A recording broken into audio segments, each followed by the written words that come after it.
ফ্যাসিবাদ। সুতরাং আমাদের এখনকার লড়াই হবে এই ফ্যাসিবাদ তন্ত্রের মশলা ভেঙে চলে চালিয়ে যাওয়া, এবং সেই লক্ষ্যে আপনাদের সকলকে মনে থেকে আহ্বান জানাচ্ছি। আল্লাহ হাফেজ, আসসালামু আলাইকুম।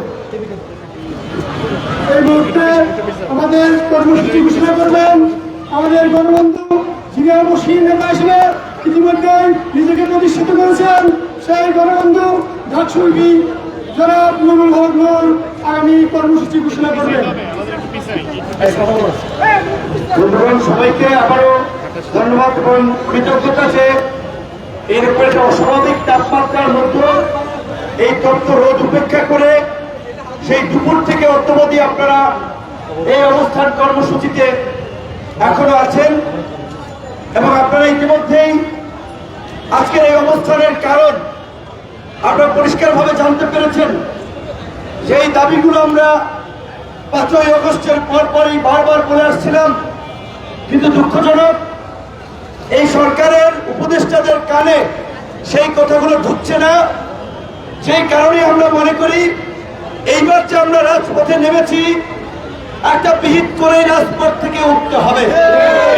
আমরা কয়েক মাস পর পর সপ্তাহে সপ্তাহে কর্মসূচির নামে এই সরকারের উপদেষ্টাদের তামাশার মতো আমরা তামাশা করতে চাই না। তাই আমরা সারা দেশের গণ অধিকার পরিষদ সহ অন্যান্য রাজনৈতিক দলের নেতৃবৃন্দকে আমরা বলবো, আজকে গতকালকে অনেক দল সংগঠন এবং ব্যক্তি পর্যায় থেকে এই ফ্যাসিস্ট আওয়ামী লীগকে নিষিদ্ধ করার দাবিতে রাজপথে মিছিল সংহতি সমাবেশ হয়েছে। আপনারা সকলেই আগামীকালকে থেকেও আটঘাট বেঁধে সারা দেশের রাজপথে নামুন। গণ অধিকার পরিষদের পক্ষ থেকে আগামীকাল জেলায় জেলায় এই দাবিতে বিক্ষোভ কর্মসূচি পালিত হবে। একই সাথে ঢাকায় আগামীকাল সকাল 11টায় গণ অধিকার পরিষদের কার্যালয়ের সামনে থেকে বিক্ষোভ মিছিল শুরু করে বিক্ষোভ মিছিল শেষে গণ অধিকার পরিষদের 5 সদস্যের প্রতিনিধি দল প্রধান উপদেষ্টার সাথে দেখা করে আওয়ামী লীগ নিষিদ্ধকরণ, উপদেষ্টা পরিষদের পুনর্গঠন এবং রাষ্ট্র সংস্কারের সামগ্রিক অগ্রগতি জানার জন্য প্রধান উপদেষ্টার সাথে সাক্ষাৎ করবে। আপনারা দেখেছেন এই আগস্টের পর বিএনপি একটি বড় রাজনৈতিক দল, এটা অস্বীকার করার উপায় নাই।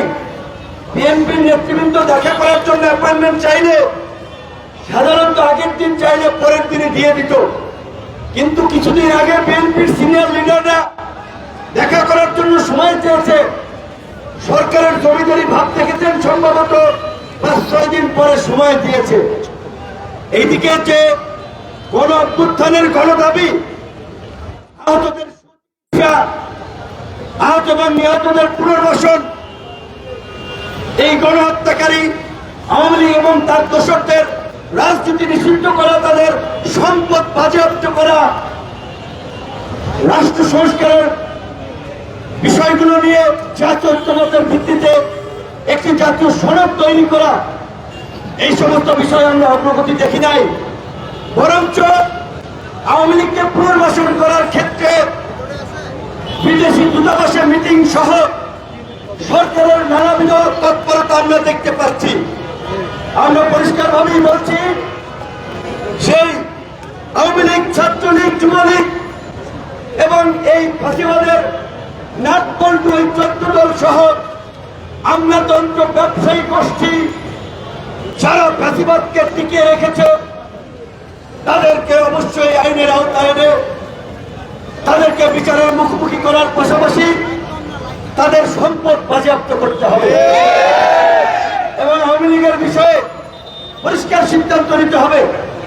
আওয়ামী লীগকে আমরা চাই বিচারিক প্রক্রিয়ায় আওয়ামী লীগকে নিষিদ্ধ করা হোক, কিন্তু আমরা দেখলাম এই যে বিচার, গণহত্যার বিচারের জন্য আন্তর্জাতিক অপরাধ ট্রাইব্যুনালের আইনে দল এবং সংগঠন হিসেবে আওয়ামী লীগকে বিচার করার বিধানটি রাখা হয় নাই। তাই আমরা পরিষ্কারভাবেই বলবো, প্রয়োজনে আইন সংশোধন করে আওয়ামী লীগকে সংগঠন হিসেবে বিচারের বিধান যুক্ত করা এবং এই বিচার সম্পন্ন না হওয়া পর্যন্ত আওয়ামী লীগ, ছাত্রলীগ, যুবলীগ কোন ধরনের কার্যক্রম করতে পারবে না। এই বিষয়ে সরকার নির্বাহী আদেশের মাধ্যমে প্রয়োজনে প্রজ্ঞাপন জারি করবে। একই সাথে এই সরকার দায়িত্ব নেওয়ার পর কয়েকদিনের মাথায় উপদেষ্টাদের সম্পদের হিসাব দিতে বলেছিল। একজন উপদেষ্টা সম্পদের হিসাব দেয় নাই। আমলাতন্ত্রের সরকারি কর্মকর্তা কর্মচারীদের হিসাব দিতে বলা হয়েছিল, একজনও হিসাব দেয় নাই। এবং এই সরকারের কিছু উপদেষ্টাদের ঔদ্ধত্য, তাদের কর্মকাণ্ড, তাদের উপদেষ্টাদের দুর্নীতির কাণ্ড, এগুলো এই সরকারের ভাবমূর্তি ক্ষুণ্ণ করেছে, তাদের নিয়ে প্রশ্ন তৈরি করেছে।